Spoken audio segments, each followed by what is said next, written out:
Welcome to your committee. Thank you, Mr. Chair. Happy to be at the testifiers table today. I believe the motion is to hold this over for possible inclusion. That's correct.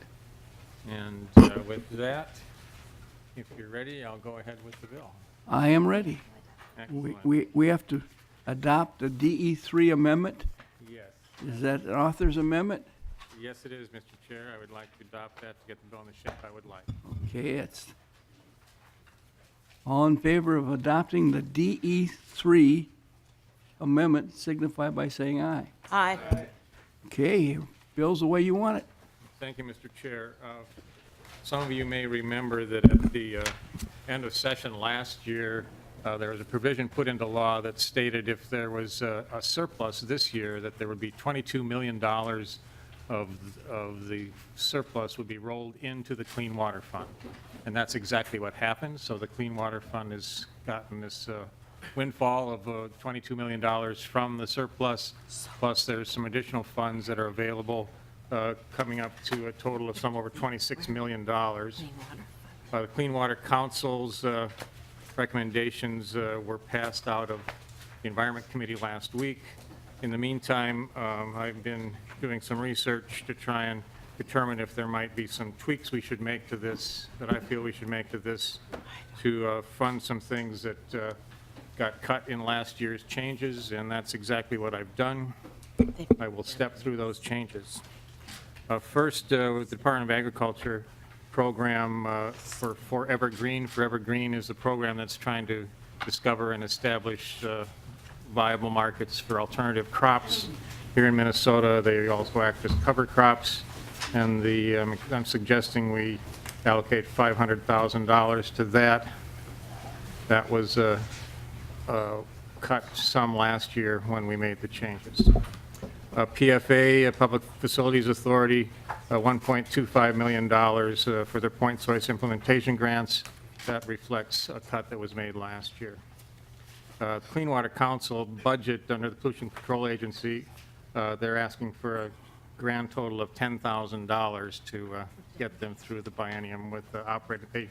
They take care of the operations of the committee, the Clean Water Council, and they were a little bit short, so they're asking for $10,000. Forest for the Future was another program that was cut, I believe, in last year's bill, and we're recommending $1 million there. It's a DNR program for permanent easements on forest plans.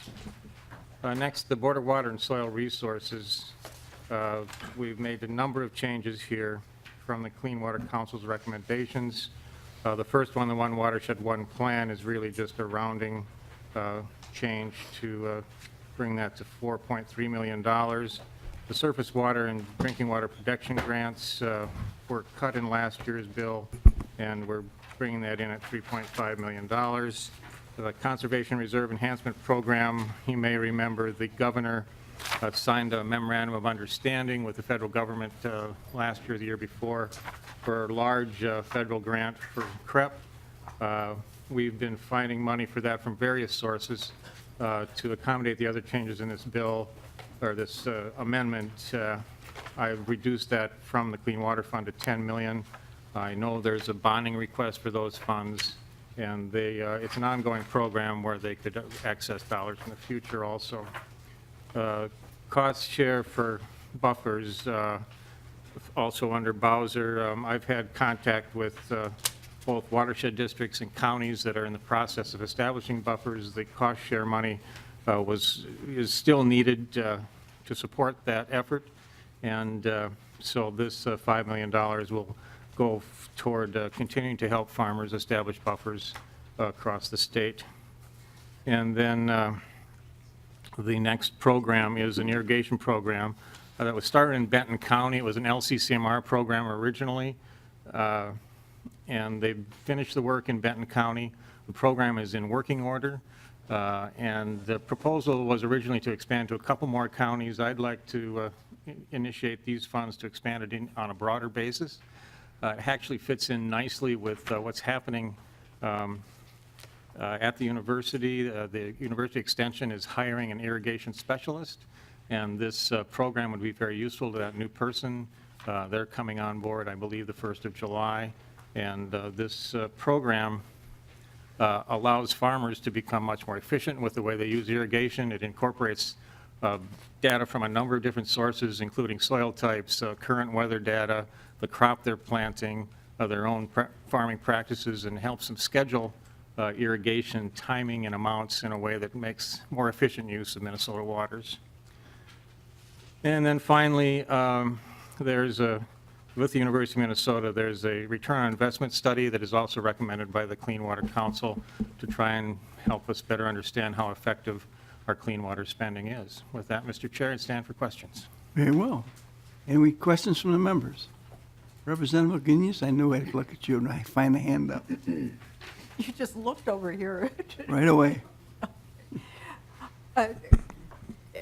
Chair Torkelson, when I look at this, I'm hoping that we're going to be thinking about additional tweaks as we go forward. And one of the reasons is almost all of this money will be going to outstate Minnesota. We don't have, last time I looked, the Metro did contribute a lot to this fund, and just in the terms of fairness, but also in terms of need. I think that we need to talk about and recognize some of the needs in the metro area, and not even just in the peripheral. So I see that you do have on line 2.26 some money for riparian buffers in the seven county metro, or they could be in the 7-county metro, but those would be pretty much on the fringes of the metro, not in the metro. So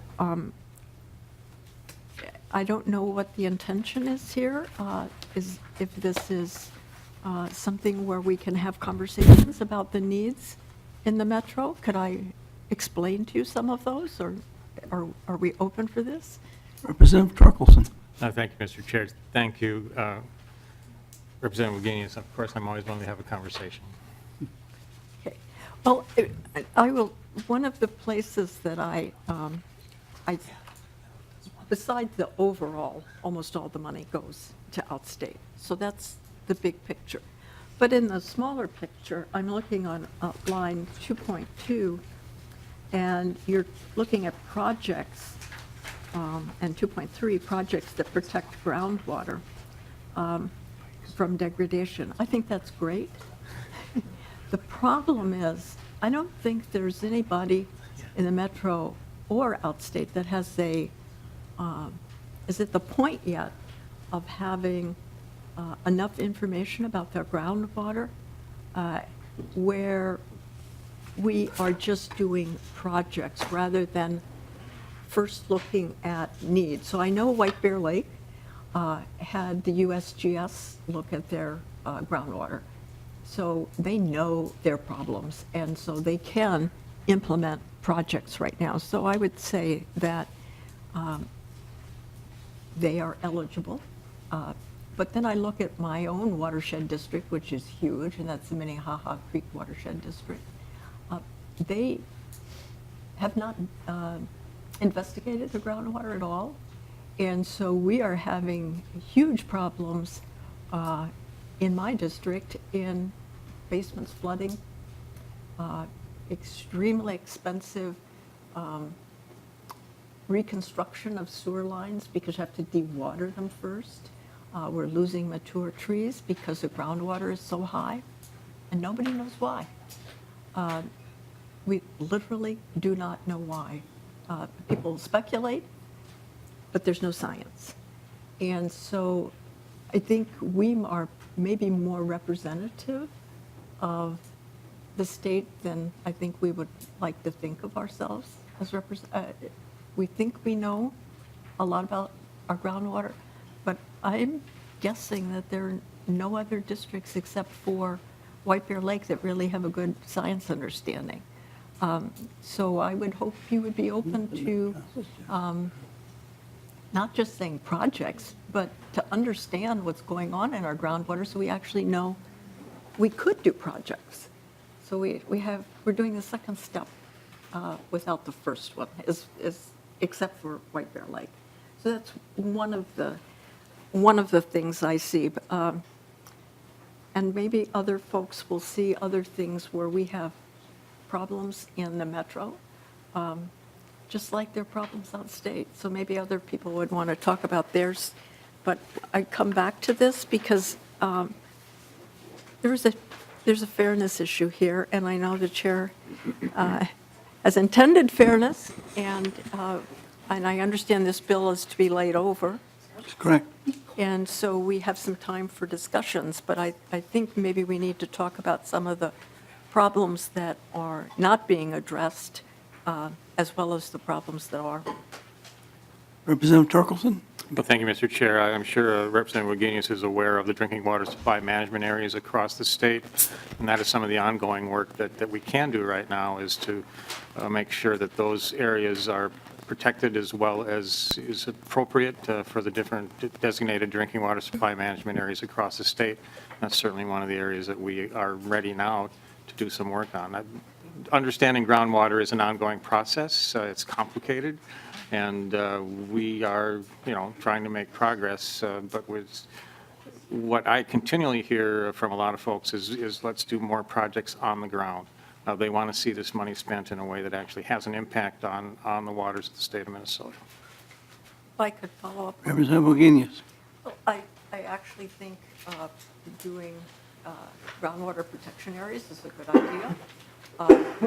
So I support that, but Can you bring the microphone closer? Thank you. most of those will, again, be in outstate Minnesota, because those of us in the metro drink river water.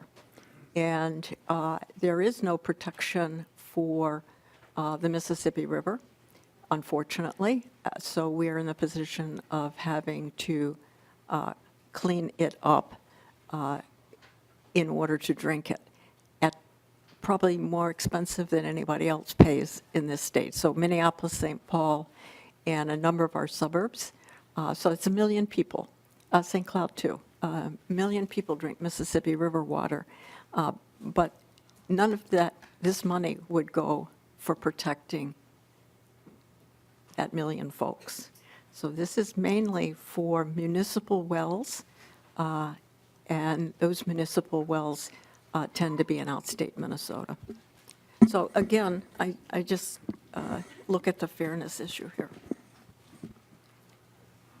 Representative Wagenius, we have something that's strictly for the metropolitan areas called the Met Council. And they are in charge of Minneapolis and the metropolitan's drinking water as well as their wastewater. And last I heard, they do a fairly good job. If I could. Yep. Actually, in terms of wastewater, yes, the Met Council is in charge of our wastewater, but not our drinking water. Minneapolis has a drinking water system and supplies a number of suburbs, as well as Minneapolis. St. Paul has a separate drinking water system and supplies a number of its suburbs, as well as St. Paul.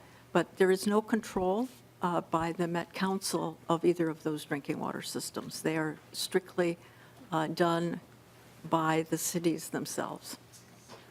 I agree. I have the same fears kind of that you do. We get our water from surface water where I live too. I know, and that's, And you have gone through the agonies, and I have gone through with me, and I appreciated that. But I also remember taking a tour of the water treatment plant on the Mississippi River. I think it's right off Lindale, I believe. I know it's been so long ago. And one minor spill could affect a lot of things for a long time. that, But we can dig wells, but we'd have to change everything. I think what we have is, what we're stuck with, is any way that you can think that we could improve the outcomes of any surface water consumption, I would do anything to help you with. Well, if I could then, Mr. Chair, I can suggest a couple of things. One is the Health Department or PCA or Ag, none of them test the Mississippi River for drinking water contaminants. We'll test the Mississippi for other things, but not for drinking water contaminants. That's way overdue. We should have been doing that years ago. So PCA, for example, has done a random, I'll bring a chart down. You know I can bring a map down. Of pharmaceuticals that are random, they just did a random sample of pharmaceuticals. And they're, one of the hot spots was about 20 miles north of our drinking water intakes. Now, Minneapolis and St. Paul's drinking water intakes are fairly close together, not in Minneapolis or St. Paul, but north. So ours is in Minneapolis, is in Ridley. But if you don't test the pharmaceuticals that are coming into the drinking water intakes, you don't know what to test for after the cities have cleaned up the water.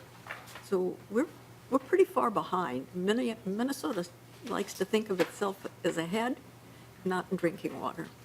So that's one of the places we should be working, is basically to test what's coming into our drinking water system, so we have the baseline testing and know what's coming in.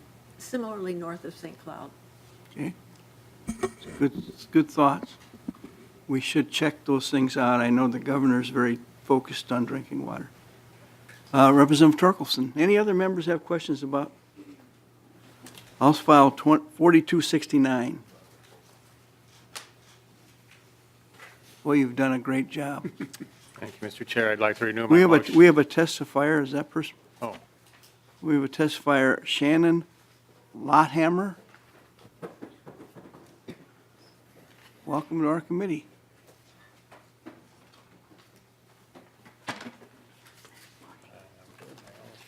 Give your name for the record, please.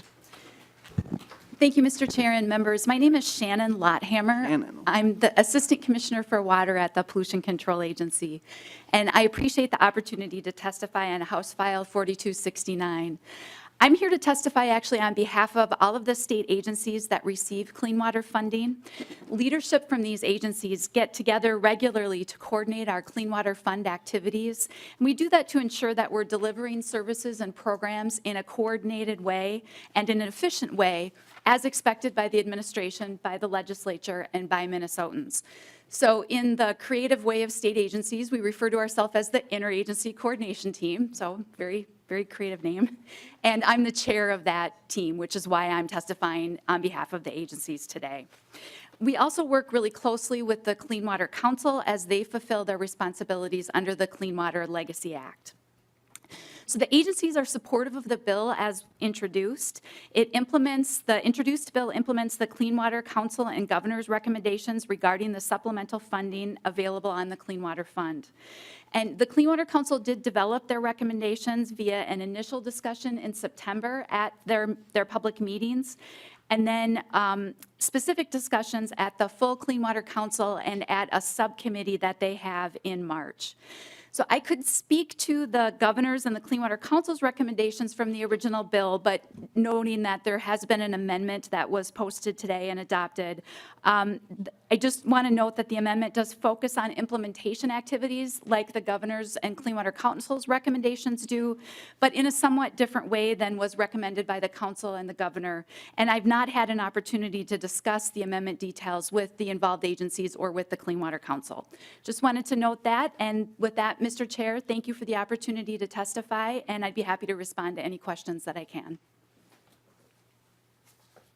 Representative McGinnis, you have a question? Yeah. Crystal ball's still working. When I looked at the Clean Water Council's recommendations, they seem to have the same flaw, that most of the money is to be spent in outstate Minnesota, which again lacks the fairness.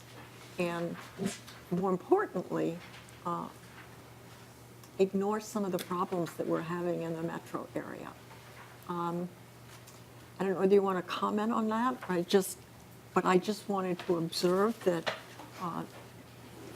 while I critique Representative Torkelson's, his, in that respect, is not any different from what you all did. So, Ms. Mr. Hammer. Mr. Chair and Representative Wagenius, I can certainly bring that feedback back to both the coordination team and the Clean Water Council. I do think it's important to put in context the fact that this is supplemental funding, and so it represents just a small portion of all of the resources that are being spent from the Clean Water Fund that is appropriated by the legislature. But I hear what you're saying, and I can certainly share that information back. Representative Wagenius. I would appreciate that, particularly given that the same critique of what was appropriated last time would hold.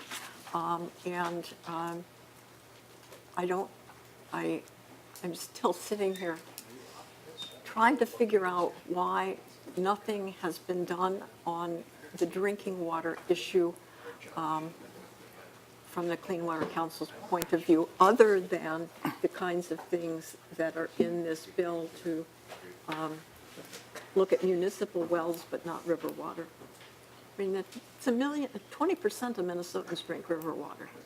That's a lot of Minnesotans that have been totally ignored. So that's just a comment, Mr. Chair. Thank you. Anybody else have any questions? Representative Thiessen.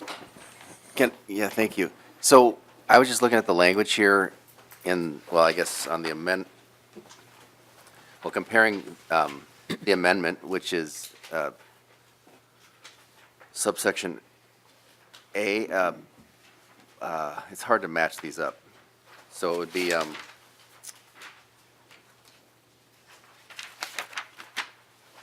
subdivision, well, in the original bill, so your bill, it's subdivision 3B, and there's a lot of language in there that's not in the amendment. I think the money is still there, but not all the money, but some of it. But there's language in there about projects have to use practice to be effective, long-lasting public benefit, including a match, be consistent with TMDL implementation plans, that language. So I don't know if who the question is for, why that language was in there originally and why it's not in there now.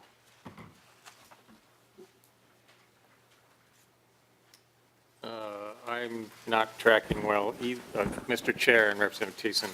So again, which section? So if you look at the original bill, subdivision 3B, there's $5 million appropriated to Bowser for grants to protect and restore surface water. And if I look at the amendment, it would be subdivision 5B, which is a lot shorter. A little less money, but a lot shorter. But I'm wondering what the purpose of that language is and what we're losing by getting rid of it. Mr. Chair, Representative Thiessen, I think I need to phone a friend on that. I believe there's somebody from Bowser here that may be able to help clarify. Thanks. If this is just an oversight or if there's a need for the change. Welcome to our committee. Give your name for the record. Mr. Chair and members, Angie Becker-Kudelka, Assistant Director with the Board of Water and Soil Resources. Mr. Chair and members, as I look at the language in the original bill, which is lines 2.1 to 2.11, was the language that Bowser was appropriated before in the past. So it was to protect surface water and drinking water. And this language, which is the 3.5 million, focuses in on drinking water and groundwater. Both of them must use practices demonstrated to be effective of long-lasting public benefit and include a match. And I'm just looking at the difference. I'm thinking that the reason that TMDL and RAPS may not have been included was simply because it allows for things to be used for protection as well. And so a TMDL would only be in response to something that's already impaired. And this would allow, if there's something that's threatened, to also go towards that. So, Mr. Chair, just to clarify, so the language in the amendment is actually broader then? Mr. Chair, Representative Thiessen, I believe it is. It's more inclusive. I think it's the Wagenius Amendment myself, but I'm not sure. Thank you. Thank you very much. Now, any other questions from the members? Does anyone like to testify about this bill from the audience? Seeing none, Representative Torkelson, would you like to renew your motion? I would. I'd just like to make a couple of quick comments before I do that. One, this does preserve the 5% reserve on the bottom line, so we're respecting that 5% reserve. And I did bring these changes to the Budget Outcomes Committee of the Clean Water Council last Friday at their meeting. They can't officially react until they have a full council meeting, so they're aware, the Clean Water Council is aware of my proposal, but has not yet had a chance to react to it. With that, Mr. Chair, I would renew my motion that House File 4269 be laid over for possible inclusion.